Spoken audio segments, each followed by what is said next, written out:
Hey everyone, welcome back. Thanks for being here. It's apparent that when I did the 2023 lineup series of videos back about 3 months ago in November-December timeframe, that I jumped the gun a little bit because there have been a bunch of changes to the 2023 lineups since that time for different manufacturers that have updated bikes that they had not updated yet at that point in time. There's about 30 of them actually. We are going to go through the list of the changes that have been made, and we are going to finish off talking about the new Indian that has been released, so stay tuned for that. Please subscribe and hit the notification bell. Again, thanks for being here. So let's get started on this. We're going to go in the same order that I did the videos in the 2023 lineup. So we start off with the Kawasaki. They have put out the Ninja ZX4RR KRT for 2023. Which is $9,700. They also have added a KRT version of the Ninja ZX6R for $11,000. And last, they did update the Ninja H2 SXSE for 2023 for $28,000. It is a 1,000cc engine. All right, the biggest one is the Honda. So we're going to go down through the list here. We start off with an XR150L, which is about $3,000, and not going to go through all the specs on all of these because there's a lot of them, but we also have the CRF 300L, which has three versions. The 300L for $5,400, the 300LS, which has a lower seat. The 300L has a 34.7 inch seat. The 300LS has a 32.7 inch seat, so 2 inches lower, for another $300 for $5,700. And the 300L Rally for $6,150 has an even higher seat. It's a 35.2 inch seat, has a bigger tank, a 3.4 gallon tank versus the 2 gallon tank of the 300L. All right, and then the XR650L Dual Sport, which made my top 6 dual sports of 2023 for under $10,000. You can see that video here. That one is $7,000. We have the CB500X Adventure, which is $7,300. We have the Navi. Not sure why that's in the middle there, but that's an $1,800 mini bike with a 109cc engine. We have the CB500F for $6,800. We have the CBR 500R for $7,300. We have the CB650R for $9,400. We have the CBR 650R for $9,900, and we have the CB1000R for $13,000. And now they also have the Fury, which is their chopper version of a cruiser. It's kind of nice. It's the only bike manufacturer that's putting out a bike that I've seen that really looks like a chopper. This is $11,500 for a 1,300cc engine.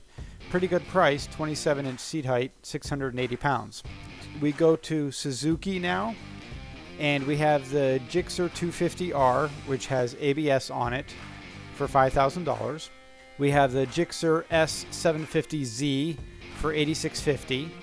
We have the Gixxer S1000 GT and GT Plus. The basic difference there is that the GT Plus has the saddlebags on it. The GT is $13,350 and the GT Plus is $14,100.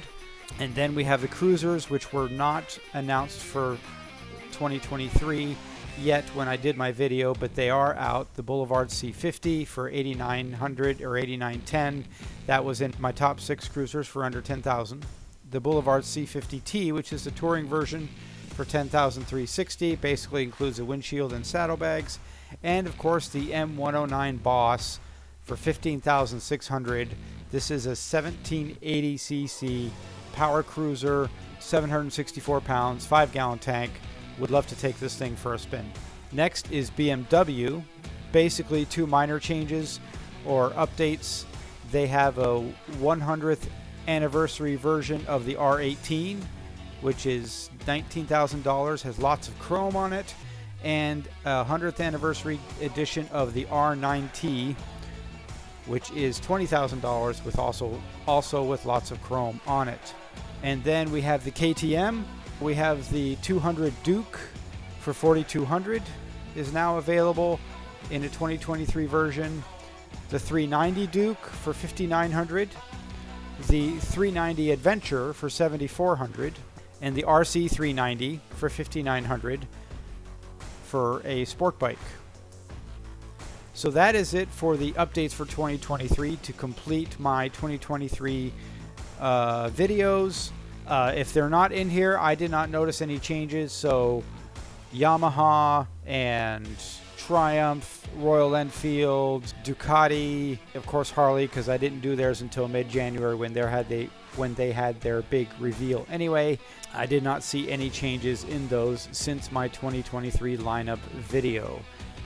Now, last but not least, of course, is the new Indian Sport Chief. Basically, they took the Indian Chief Dark Horse and they raised it up an inch to give you more lean angle. So it's a 27-inch seat height instead of 26-inch. And they put dual Brembo brakes on the front and the Fox piggyback shocks on the back. They put upgraded inverted forks on the front to give you better suspension on front and back. And they put that front cowl with a mini windshield on the front there to go with it. And other than that, it is basically the same as the Chief Dark Horse, other than those upgrades. So it costs $19,000. It's only $1,000 more than the Chief Dark Horse, which isn't bad at all. The handlebars, as I understand, are kind of between the Chief Dark Horse and the Chief Bobber. So Chief Dark Horse has regular handlebars. The Chief Bobber has 10-inch mini apes. I believe this has a riser on it or something that makes it about a 6-inch rise on the handlebars. So that is it for the Indian Sport Chief. Any thoughts or comments, leave them below, and we'll see you on the next one.